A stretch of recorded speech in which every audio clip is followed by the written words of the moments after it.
Hi guys, welcome back to my channel 15 minutes for English. So one of the most awaited videos guys, क्योंकि मुझे बहुत सारे comments और messages हैं इस टॉपिक के लिए कि सर एक बार फिगर ऑफ स्पीच करा दीजिए, कुछ ऐसे इंपॉर्टेंट लिटरेरी डिवाइसेस बता दीजिए जो हमारे पेपर में आए. सो गाइज आप लोगों के सामने टॉप 15 ऐसे लिटरेरी डिवाइसेस हैं जो सारी क्लासेस के लिए एप्लीकेबल होते हैं. ओके, ज्यादा बात नहीं करते हुए फटाफट से चलते हैं, स्टार्ट करते हैं. एक छोटा सा है literary devices figure of speech होता क्या है. बेसिकली ये एक टेक्निक है. ओके, जो राइटर को किसी भी लैंग्वेज में जब वो कुछ लिखता है, जो ऑथर है, जो पोएट है, कुछ भी लिख रहा है, उसका एक डीपर मीनिंग देने के काम आता है. अगर उसको एक लाइन लिखनी हो और उसको और डीप मीनिंग में देना हो, ओके, सो वो यहाँ पे लिटरेरी डिवाइसेस को यूज करता है. चलो, सो टॉप 15 नहीं ज्यादा टाइम वेस्ट करते हुए स्टार्ट करते हैं. नंबर 1. सो सबसे पहला एंड सबसे सिंपल है guys, that is simile, one of the most used. Okay, ये क्वेश्चन आ ही जाता है सिमिली के ऊपर. तो देखते हैं क्या है. बहुत सिंपल. चलो, compares one thing to another of a different kind. बहुत सिंपल है गाइस, मैंने आप लोगों के लिए नोट्स भी प्रिपेयर करके रखे हैं. आप इनको पढ़ के बार बार इसका रिविजन कर सकते हो. आपको एक बार में समझ में आ जाएगा और मैं आपको ये पूरे समझाने वाला हूं. सो यहाँ पे क्या है गाइस, देखो, डिफरेंट काइंड का मतलब दो अलग अलग तरीके की चीजें हैं. जैसे मान लो, सपोज करो, एक हो गया आपके ह्यूमन, एक हो गया आपकी फिश. तो इन दोनों को कंपेयर करना एक दूसरे को, और आपको कौन से वर्ड का यूज करना है, लाइक और एज का. सो सिमिली क्या होता है, जब लाइक और एज वर्ड का यूज करके दो में कंपैरिजन हो, उसको सिमिली बोला जाता है. जैसे देखो, एज ब्रेव एज लॉयन. तो यहां पे कोई भी वर्ड लगा दीजिए, किसी को भी लगा दीजिए, उसका कंपैरिजन हो रहा है लायन के साथ. ओके, और एज वर्ड का यूज हुआ है. ठीक है. सेकेंड एग्जाम्पल देखो, इसके थ्रू और क्लियर होगा. This world is like a rat trap. तो देख रहे हो, दो अलग अलग चीजें हैं. एक है पूरा वर्ल्ड और एक है रैट ट्रैप ऑब्जेक्ट. तो दो अलग अलग चीजों का कंपैरिजन हो रहा है. ये जो भी क्लास 12 के स्टूडेंट हैं इस एग्जांपल से एग्री करेंगे, क्योंकि ये उनके चैप्टर में से. एक और कंपैरिजन है, he looks like a fish. वैसे आप लोगों को ये लग नहीं रहा होगा, लेकिन यहाँ पे कंपैरिजन हुआ है. तो आप देख रहे हो, लाइक वर्ड का यूज किया गया है यहाँ पे, he looks like a fish. एक चीज यहां पे मैं आपको थोड़ा सा आगे चल के बताएंगे, जैसे ही हम सिमिली और फिर मेटाफर भी कवर कर लेते हैं तब बात करूंगा. तो देख रहे हो, यहां पे बोला गया है कि वो मछली की तरह दिखता है. वो मछली नहीं है, ये नहीं बोला है. तो ये चीज आपको याद रखनी है, अभी आगे काम आएगा. सो मेरे ख्याल से सिमिली क्लियर हुआ होगा. सिमिली में क्या होता है गाइस, कंपैरिजन होता है दो डिफरेंट काइंड ऑफ थिंग्स का, और लाइक और एस वर्ड का यूज होता है. समझ में आ गया? एग्जाम्पल क्लियर है? चलो, सो सेकेंड नंबर है guys, that is metaphor. Simile और मेटाफर दोनों कंपैरिजन के लिए यूज होते हैं. दोनों में डिफरेंस क्या है, इसके लिए मैंने आप लोगों के लिए कुछ प्रिपेयर किया है. पहले हम देखते हैं मेटाफर क्या है. कंपेयर्स वन थिंग, ऑब्जेक्ट या एक्शन कुछ भी हो सकता है, टू अनदर. ओके, ये भी कंपैरिजन करता है. एक चीज याद रखना, बहुत सिंपल है, डिफरेंस फाइंड आउट करना. देखो, लाइक एंड एज वर्ड का यूज नहीं होता है यहाँ पे. समझ में आया? जैसे आप लोगों ने सिमिली में देखा था, लाइक एंड एज वर्ड का यूज करके कंपैरिजन हो रहा है, तो यहां पे वो नहीं है. ये मेन एक डिफरेंस है. दूसरा, states that one thing is another. इसको मैं अभी आपको समझाऊंगा. एग्जांपल देखो यहां पे, he was a lion in a fight और इन द फाइट. तो देख रहे हो, यहां पे ही को लायन ही बोल दिया है कि वो फाइट में लायन था. ओके, और यहां पे इससे पहले सिमिली में क्या बोला गया था, he was a lion in the fight. Okay, sorry मैं गलत बोल गया, he fights like a lion in the fight. इस तरीके से समझ में आया? तो यहां पे क्या बोला गया, यहां पे आपको डायरेक्टली बोल दिया जाता है कि आप लायन हो, और सिमिली में क्या बोला जाता है, आप एक लायन की तरह लड़ी. समझ में आया? अभी नेक्स्ट स्लाइड में आपको ये डिफरेंस भी क्लियर हो जाएगा. चलो देखो, मैंने आप लोगों के लिए डिफरेंस बताया है सिमिली एंड मेटाफर में. तो पहला क्या है, देखो, states that one thing is like another thing. Okay, तो सिमिली में क्या बोला जाता है, एक चीज दूसरे की तरह है. मेटाफर में क्या बताया जाता है, states that one thing is another thing. ए दूसरा है. समझ में आया? ये फर्स्ट चीज जो है ये दूसरा है, सिमिलर. क्लियर है? एक एग्जांपल देखो, he fought like a king. Okay, तो यहां पे क्या बोला गया है कि वो किंग की तरह लड़ा. यहां पे क्या बोला गया है, he was a lion in the fight, कि वो लायन की तरह उसने सब कुछ तहस नहस कर दिया फाइट में. तो यहां पे इसको किंग से कंपेयर किया गया है, इसको किंग ही और इसको लायन ही बोल दिया गया है फाइट में. समझे गाइस? ये है दोनों में डिफरेंस. और एक बेसिक डिफरेंस है, वो याद रखना, यहां पे लाइक और एज का यूज होता है, यहां पे यूज नहीं होता. चलो, थर्ड है guys one of the most important figure of speech जिसको बोल सकते हैं और लिटरेरी डिवाइस बोल सकते हो, that is alliteration. Okay, alliteration क्या होता है? द रिपीटिशन, रिपीटिशन मतलब बार बार यूज ऑफ कॉन्सोनेंट साउंड। अब कॉन्सोनेंट क्या है? देखो मेरी बात सुनना ध्यान से, ए ई आई ओ यू ये वॉवल्स होते हैं। ओके, वॉवल्स अगर आप एबीसीडी में से हटा दोगे, जो जितने भी आपके पास अल्फाबेट्स बचे हैं उनको कॉन्सोनेंट बोलते हैं।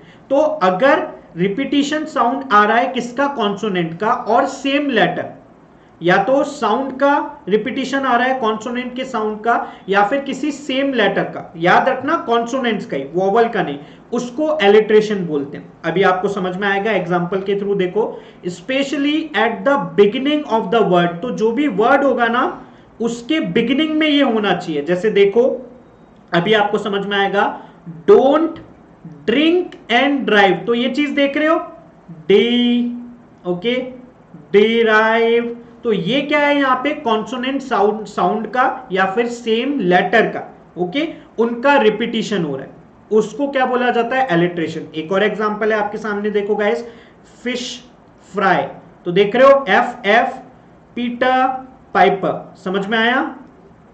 क्लियर है guys? So these are all consonants जिनका रिपीटिशन हो रहा है कॉन्सोनेंट साउंड का, तो उसको क्या बोला जाता है? एलिट्रेशन बोला जाता है। क्लियर है? चलो फोर्थ नंबर पे चलते हैं guys, that is repetition. Okay, अभी हमने एलिट्रेशन में क्या पढ़ा? Repetition of consonant sound. Okay, consonant sound का रिपीटिशन। अब हम जनरली रिपीटिशन होता क्या है वो पढ़ रहे हैं। देखो, रिपीटेड यूज ऑफ वर्ड और फ्रेज, समझ में आया? मतलब रिपीटेड यूज कर रहे हो आप किसी वर्ड का या फिर फ्रेज का। अब अगर किसी को फ्रेज नहीं पता है क्या होता है तो प्लीज ध्यान से सुन लो बच्चा पार्टी जल्दी से। फ्रेज क्या है? Group of words that give sense or meaning but not complete sense or complete meaning. Hindi में बात करते हैं आराम से, कुछ ऐसे वर्ड्स जो आपको थोड़ा सा मीनिंग बताते हैं, थोड़ा सा सेंस देते हैं, बट एक पूरा मीनिंग, पूरा सेंस नहीं देते। जैसे देखो मैं आपको समझाता हूं, I am playing in the garden, तो ये एक सेंटेंस है। अगर मैं इसको दो पार्ट्स में डिवाइड कर देता हूं, आई एम प्लेइंग, ओके, और एक तोड़ देता हूं इन द गार्डन, तो इन द गार्डन आपको आधा मीनिंग दे रहा है ना कि भाई इन द गार्डन यानी गार्डन के अंदर, लेकिन गार्डन के अंदर क्या है, क्या खेल रहे हैं, कौन खेल रहा है, ये आपको नहीं समझा रहा है। सो दैट इज फ्रेज, कुछ ऐसे ग्रुप ऑफ वर्ड्स जो आपको कंप्लीट मीनिंग, कंप्लीट सेंस नहीं देते, समझे? सो रिपीटेशन क्या है भाई? कुछ ऐसे वर्ड्स का, कुछ ऐसे फ्रेज का रिपीटेड यूज होगा। जैसे देखो, all she did was smile smile and smile, तो देख रहे हो यहां पे एक वर्ड का बार बार यूज हो रहा है, दैट इज रिपीटिशन। अब देखो एक और, let it snow let it snow let it snow, okay, so ये क्या है? एक फ्रेज है, देख रहे हो, लेट इट स्नो, समझ में आया? सो इसका बार बार रिपीटिशन हो रहा है, बार बार यूज हो रहा है, सो इसको क्या बोलते हैं? रिपीटिशन। क्लियर है? चलिए फिफ्थ गाइज, यहाँ पे सॉरी मैंने एक एलिट्रेशन में और रिपीटेशन में आप लोगों को डिफरेंस दिया है ताकि आप लोग कंफ्यूज नहीं हो। Emphasis on sounds in word, okay. अब यहाँ पे क्या है गाइज, देखो एलिट्रेशन में वर्ड के अंदर साउंड पे या फिर एक अल्फाबेट पे ध्यान दिया जा रहा है, लेकिन रिपीटिशन में सेम वर्ड का या फिर सीक्वेंस ऑफ वर्ड का रिपीटिशन हो रहा है। समझ में आया? जैसे देखो बेस्ट बाय, तो यहाँ पे बी का रिपीटिशन है, ओके, सिर्फ और सिर्फ, वो भी साउंड है। और यहां पे लेट इट स्नो पूरे फ्रेज, पूरा एक सीक्वेंस है जिसका रिपीटिशन हो रहा है। समझ में आया? चलो नंबर 5 पे चलते हैं गाइस, दैट इज पर्सोनिफिकेशन। अब पर्सोनिफिकेशन क्या है, प्लीज इसको मार्क कर लिया जाए गाइस, ये भी वेरी इंपॉर्टेंट है। अगर किसी को वेरी इंपॉर्टेंट देख सकते हैं तो इसको ले सकते हैं क्योंकि ये बहुत यूज होता है और ये स्टूडेंट को कंफ्यूजिंग भी लगता है। आज हम इसको क्रैक करेंगे, बहुत सिंपल है। चलो, गिविंग एन ऑब्जेक्ट और एनिमल ह्यूमन कैरेक्टरिस्टिक्स, ओके, ध्यान से समझो, to create interesting imagery, okay, बहुत बेसिक और बहुत सिंपल है। आप क्या कर रहे हो, एक एनिमल को, ओके, या फिर एक ऑब्जेक्ट को एक ह्यूमन कैरेक्टरिस्टिक्स दे रहे हो, ओके। ह्यूमन कैरेक्टरिस्टिक्स का मतलब क्या है, जो चीजें ह्यूमन करता है ना, आप वो दे रहे हो टू क्रिएट एक इंटरेस्टिंग स्टोरी। जैसे मैं आपको बहुत सिंपल सी बात बताता हूं, आप एक ही बार में ये चीज समझ जाओगे, ओके। जैसे एक फर्स्ट एग्जांपल है, इसको देखो, lightning danced across the sky. तो क्या तुम्हें लगता है जो लाइटनिंग है, जो आप बिजली कड़कते हुए देखते हो, वो कड़कती है तो क्या वो डांस करती है? नहीं। बात समझ में आया? वो डांस एक्चुअल में नहीं करती है, लेकिन हमने क्या करा, हमने हमारी इमेजिनेशन को अच्छा बनाने के लिए, हमारी स्टोरी अच्छी क्रिएट करने के लिए उसको एक इंटरेस्टिंग फैक्ट दे दिया। ओके अगर आप लोगों को गाइस 3 इडियट्स याद हो तो आमिर खान करीना कपूर से बोलते हैं, ओके तुम्हें भी जब प्यार होगा, जब कुछ ऐसे डायलॉग है, ओके हवाएं चलने लगेगी, इस तरीके से, ओके स्लो मोशन में सब कुछ होने लगेगा, चांद बहुत बड़ा हो जाएगा। लेकिन एक्चुअल में ऐसा नहीं होता है, चांद बड़ा नहीं हो सकता, ओके वो उसी साइज का है, हवाएं जैसी चलती हैं वैसी चल रही हैं, उसके कहने पे कुछ चेंजेस नहीं हो रहा है। ओके सो यहां पे क्या हुआ है, किसी ने ऑब्जेक्ट को या फिर एनिमल को ह्यूमन कैरेक्टरिस्टिक्स दे दिए। अभी आपके सामने और एग्जांपल लेते हैं, चलो।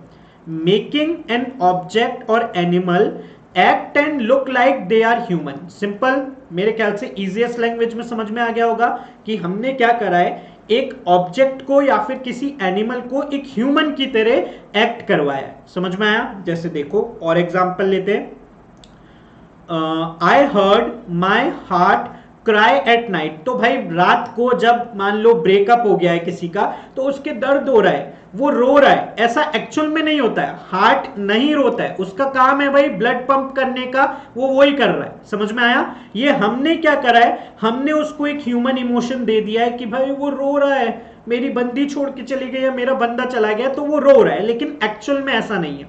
समझ में आया स्टूडेंट्स? मेरे ख्याल से इस एग्जांपल से आपको पर्सोनिफिकेशन पूरा क्लियर हो चुका होगा कि आप क्या करते हो, एक ऑब्जेक्ट को या फिर एनिमल को ह्यूमन कैरेक्टरिस्टिक्स दे देते हो। एक और एग्जांपल लेते हैं गाइस, देखो, the trees were dancing in the rain. क्या ट्रीज डांस कर सकते हैं? एक्चुअल में नहीं, लेकिन ट्रीज को हमने क्या करा है, ह्यूमन का एक कैरेक्टरिस्टिक दे दिया कि जैसे भाई ह्यूमन इंसान हम लोग नाच सकते हैं, हम लोग बारिश में नाचते हैं, वैसा ही हमने ट्रीज को बोल दिया। समझ में आया स्टूडेंट्स? क्लियर है? पर्सोनिफिकेशन प्लीज इसको ध्यान से पढ़ लेना, काफी इंपॉर्टेंट है।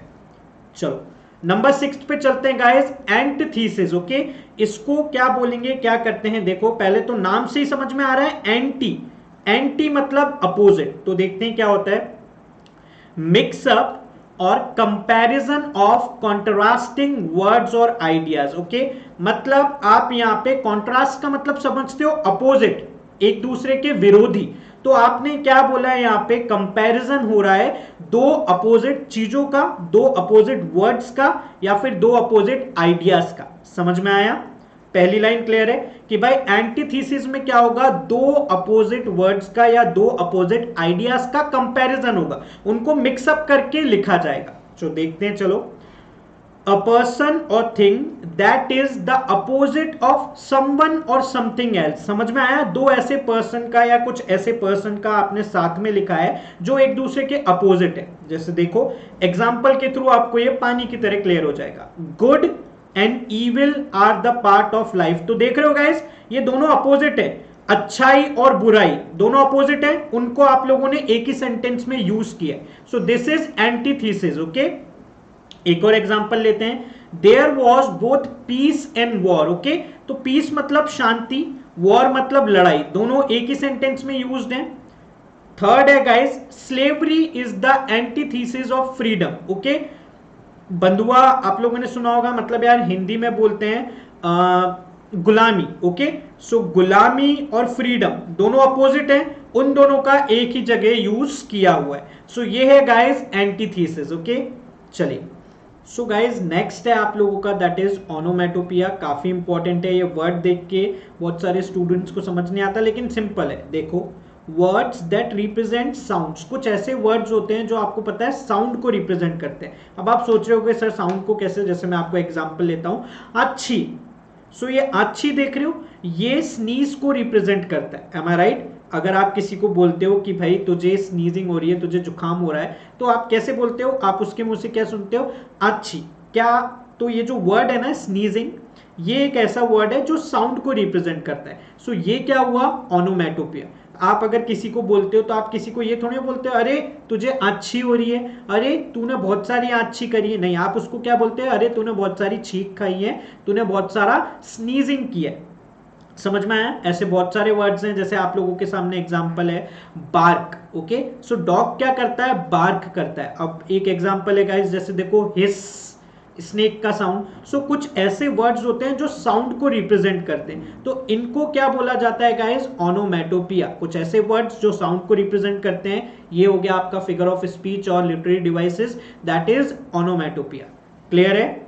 चलिए नेक्स्ट पे चलते हैं guys, that is assonance. Okay, assonance का मतलब क्या है? देखो, use of words that have the same or very similar vowel sounds near one another. देखो भाई बहुत सिंपल है, कुछ ऐसे वर्ड्स का आप यूज कर रहे हो जिसमें सेम या फिर वेरी सिमिलर, यानी देखो 19-20 थोड़ा सा डिफरेंस होगा, या तो सेम होंगे या फिर थोड़ा सा डिफरेंस होगा, किसमें? वोवल के साउंड्स में। अब हम लोगों ने गाइस कॉन्सोनेंट वाला पढ़ा था, तो वोवल क्या होते हैं? ए ई आई ओ यू। ओके, सो जब ऐसे वर्ड्स का साउंड आए, ओके, नियर वन अनदर, आसपास के वर्ड्स में, या एक दो छोड़ के, समझ में आया? सो उसमें क्या होता है? उसको बोला जाता है एसोनेंस। एक यहाँ पे नोट और है, इसको ध्यान से पढ़ना। अभी आपको एग्जाम्पल दूंगा, एग्जाम्पल के थ्रू बिल्कुल क्लियर हो जाएगा। देखो, start with consonant then same vowel sound came. तो गाइस जो भी वर्ड है ना, वो पहले स्टार्ट किससे होगा? कॉन्सोनेंट से, यानी ए ई आई ओ यू को छोड़ के जितने भी अल्फाबेट है उनसे स्टार्ट होगा। उसके बाद सेम वोवल का साउंड आएगा। जैसे देखो, try to light the fire, तो आप देख रहे हो लाइट, फायर, समझ रहे हो? तो यहाँ पे एल और एफ ये दोनों क्या है गाइस? यहाँ पे कॉन्सोनेंट है, लेकिन इसके बाद लाई आई का साउंड आ रहा है, तो आई क्या है? एक वोवल है। सेम देखो guys, the fat cat had a smack, तो यहाँ पे देखो एफ और सी क्या है गाइस? कॉन्सोनेंट है, लेकिन उसके बाद ए का साउंड है, तो ये क्या है? Vowel. So this is assonance. Okay, assonance. Okay, समझ में आया कि हम कुछ ऐसे वर्ड्स का यूज कर रहे हो जिसमें सेम और सिमिलर वोवल का साउंड आएगा आसपास में। क्लियर है गाइस? सो नंबर 9 है guys, that is oxymoron. Okay, so the conjoining of two contradictory words. यहां पे पहली बात एक एक करके बात करते हैं। कॉन्जॉइनिंग का मतलब गाइस ज्वाइन करना, साथ में लिखना। ऑफ टू कॉन्ट्राडिक्टरी मैंने अभी भी आपको बताया था guys, that is opposite. Okay, एक दूसरे के अपोजिट होना, कॉन्ट्राडिक्शन करना। समझ में आया? क्लियर है? मेरे ख्याल से वर्ड हिंदी में क्या बोलते हैं गाइस? अपोजिट को विरोधी, एक तरीके से। Okay, words. सो दो वर्ड्स जो एक दूसरे के अपोजिट हैं उनको साथ में लिखना, उसको क्या बोलते हैं? ऑक्सीमोरोन। एग्जाम्पल के थ्रू अभी बहुत क्लियर हो जाएगा। देखो, it was an intelligent donkey. तो गाइस आप देख रहे हो यहाँ पे इंटेलिजेंट, बुद्धिमता, हिंदी में शायद यही बोलते हैं, उसको रिप्रेजेंट करता है। डोंकी बेवकूफ को। तो दो ऐसे वर्ड्स जो एक दूसरे के क्या है? कॉन्ट्राडिक्टरी है। ओके, कॉन्ट्राडिक्शन और अपोजिट है, उन दोनों को साथ में लिखा हुआ है। सेकंड देखो, अमेजिंगली ऑफुल। ऑफुल क्या होता है? बुरा, और अमेजिंगली क्या होता है? ओहो, मस्त। तो अमेजिंगली और ऑफुल को साथ में लिखा हुआ है। थर्ड और लास्ट है डार्क और लाइट। तो देख रहे हो, डार्क यानी अंधेरा, लाइट यानी उजाला। तो दो कॉन्ट्राडिक्टरी वर्ड है, दोनों के अपोजिट है, उनको कंजॉइन करके साथ में लिखा हुआ है, दैट इज ऑक्सीमोरोन। क्लियर है? नेक्स्ट पे आ जाओ। 10th है guys, that is epithet. Okay, epithet क्या होता है गाइस? इंपॉर्टेंट है, अच्छा है, याद रखना, मतलब समझने लायक है। It is an adjective. Okay, adjective समझ में आता है गाइस? कुछ ऐसे वर्ड्स जिनको हम लोग नाउन के में ऐड करते हैं और वो नाउन का एक मीनिंग ही चेंज कर देते हैं। ओके, मीनिंग को एडअप करते हैं और अच्छा बनाते हैं। चलो, और अब फ्रेज में आप लोगों को समझा चुका हूं। आप लोग अगर इसका पॉइंट नंबर 2 और 3 देखोगे लिटरेरी डिवाइस, तो उसमें आपको पता चल जाएगा। इट इज एन एडजेक्टिव और a phrase given to one for one's quality. Okay, यहाँ पे एपिथेट क्या है भाई? आपने क्या करा है? आपको एक बंदा इतना अच्छा लगा, या कोई आइडिया या कोई ऑब्जेक्ट इतना अच्छा लगा कि आपने उसको, उसकी क्वालिटी को कोई फ्रेज के साथ, कोई एडजेक्टिव के साथ एडअप किया है। एक एग्जांपल लेता हूं, बहुत इजीली समझ में आएगा। देखो, they live in a beautiful house. तो यहां पे देख रहे हो, ब्यूटिफुल क्या है? एक एडजेक्टिव है। ओके, मैंने नाउन के साथ एक एडजेक्टिव ऐड किया है जो इसकी क्वालिटी को इंप्रूव कर रहा है। समझ में आया? एक एग्जांपल और लेते हैं। ये तो हो गया एडजेक्टिव वर्ड के साथ। He was called Evans the break. तो यहां पे देख रहे हो इवांस द ब्रेक क्या है, एक फ्रेज है। हमने क्यों यूज किया है, क्योंकि ही जो है वो इवांस है, वो भाई जेल तोड़ने में माहिर है, तो हमने उसकी क्वालिटी को शो करने के लिए उसको एक फ्रेज दे दिया इवांस द ब्रेक नाम से। समझ में आया? चलो थर्ड है एक और example, he called the white hair director. तो भाई यहाँ पे डायरेक्टर एक नाउन है, सिंपल सी बात, तो उसको हमने क्या करा है, एक फ्रेज के थ्रू कुछ एडजेक्टिव लगा दिया कि वो कौन है, व्हाइट हेयर डायरेक्टर है, भाई वो सफेद बालों वाला डायरेक्टर है, ऐसे बुला देते हैं हम ना, हम लोग करते हैं ना कभी कभार गाइस, अरे वो बहुत पतले दुबले लड़के को बुलाना, तो हमने क्या करा है, उस लड़के के आगे पतला दुबला लगा के उसको एपिथाइट कर दिया है, कि उसको एक फ्रेज दे दिया है, एक एडजेक्टिव दे दिया है उसकी क्वालिटी को शो करने के लिए। समझे? चलो नंबर 11 है गाइस आपके सामने, हाइपरबोल और ओवर स्टेटमेंट। काफी अच्छा है और काफी सुंदर लिटरेरी डिवाइस है, देखो कैसे, क्योंकि यहां पे आप थोड़ा सा मजे करोगे। Exaggeration of the fact bye poet और ऑथर।